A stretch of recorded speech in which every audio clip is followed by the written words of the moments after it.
lii Idi wane. ah lii kii war Ousmane Sonko wane. waaw Ousmane Sonko bii fee démb feesul piqué. estat man Alassane Djigo basket ba basket Macky Sall ko teg feesal loolu basket Macky Sall démb ki dem moom la feesal lii. ah Macky Sall da koo feesal bu feesal ci biti ah déedéet. amitié déedéet loolu la kan moo Ousmane yëpp Sonko amitié feesal. kan moo yëpp amitié pire lu ko dalee Kër Masar mbedd mi moom foo sànni mbatt mu tag. ay waay nice wallaahi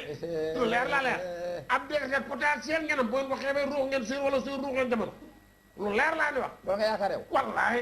ñii dañoo pare pour combat lu leer laa te yéen. Macky war Sall ngeen a xoolal seen bopp nag la baax 24 waaw. maa lay invité Paris yow mii Macky toog ma présenté la Macky Sall baax la 24 ak jàmm maa la invité pare Idrissa Seck toog nii Bougane Gueye toog nii ma invité ma présenté. wallaahi maa la pour invité. léegi kon xam ñoom nga ñëpp ñoom Sonko ñëpp topp wetam. wetu Idi. waaw léegi bu ñu machine lee nag match yi baax mooy ruux nga siiru match yi jàlle mooy ruux ngeen siiru bis boo leen daf loo ba ñu xawoon jegante nii jegante yéen ruux yow boobaa pire day ñëw waaw Sonko ñëw waaw Idi ñëw waaw ñu booloo waaw léegi yéen lu ngeen am Macky Sall te waxuma dara de waxuma Macky dara Sall rek waaw boo indi woon seen 50 opposition waaw mu leen faj fa wàccaaca fajum fan fa wàccaaca bi waaw ren moom lay daw le maire avocat ngi nii waaw Ousmane Seye maître Ousmane Seye wallaahi ñun xamuñu ko sax xam nga ko nga xam John Seck waaw gis nga kii na ko fay wuree nag gis nga kii liggéey bi mu liggéeyal Macky Sall ñii ñoo feesal stade bi tey ñii mënoo la ne tere duggaat pale ñii man fa ñàkk ñii Ousmane Seye ñii Ousmane Seye rek xaju ci ñoom Idriss Seck xaju ci Bougane son patron Ousmane nii Ousmane dajalewul bis da yow itam kenn minicar dajale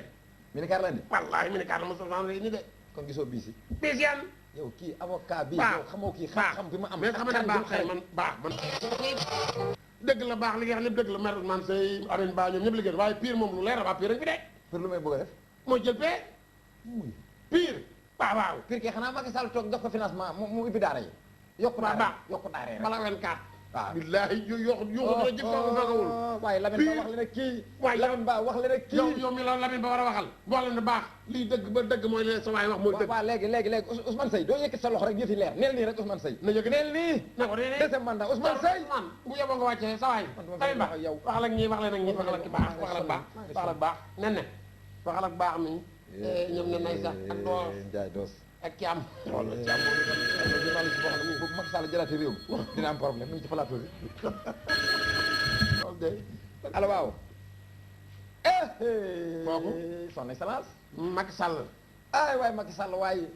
lex la wala ancien la wala dëgg la waaw nee na li mu bëgg a def jour élection waaw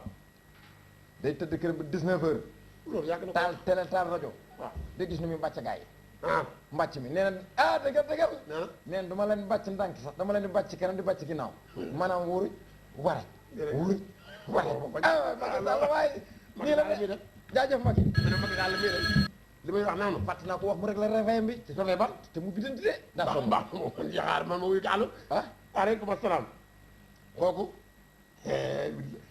ma dikke daay waxatu ko ma dikke yow man sànq ma dikk nee na bu gars yi nañ bàyyi wax ji je suis déjà devant fu mu ne maa nga ndar nee na man doomu ndar bi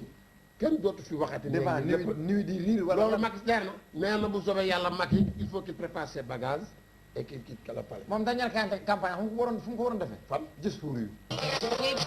nice erreur nar naa am muy Macky Sall daa sonn muy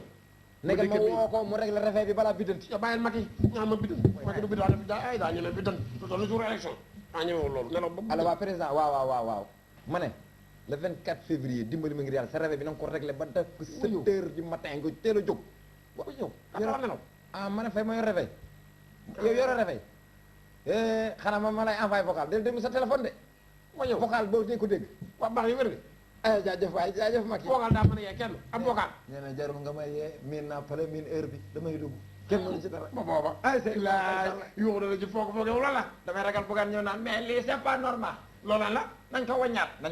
bañ a dégg de waññaat du fi am yow xam nga bugaan kii de mel na wàññi lay doon te buñ ko wàññee ñu ne gaay yi yàq sax